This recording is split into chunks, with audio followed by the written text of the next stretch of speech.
I think, this is generalizing a lot, but if you feel like there is a lie being perpetrated and a giant conspiracy, you're not going to stand for that. So once you feel like that's what's happening, then you're going to continue fighting for that information. I also can add, I think, humans are fairly simple creatures, and we want certain things. We want meaning, we want to feel righteous, we want to feel good, we want to feel connected. And lots of us in this room, we're struggling with a lot of that. A lot of it, meaning's hard, purpose is hard.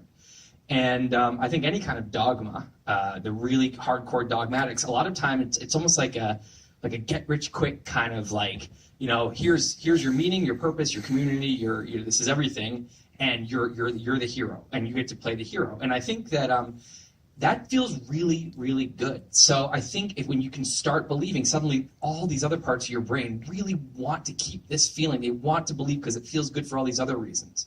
And I think that that's going to lead to the flat Earth is a mechanism to get all that. And there's 100 other mechanisms you can find. This is one of them. And so you're going to find, anytime you have one of these hardcore dogmas, you're going to find people using it for that kind of thing. Yeah, and I want to add to that. We have psychiatrists and a psychologist in the film, and why do people believe this hard in something?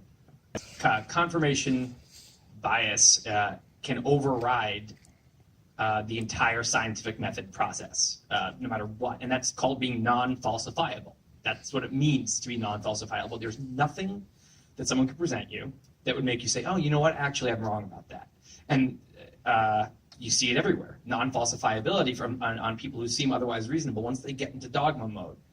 And so it doesn't mean falsifiable if this, because the point is, there's plenty of evidence. There's the 15-degree drag. So there's always, if you're non-falsifiable, it means you have a mechanism in your brain that will be able to take anything that comes in and say, well, the sun is folding in on itself. There's always something. So it's not even a question to me. This is very obvious to me that the answer would be that they would continue to believe that this was a conspiracy.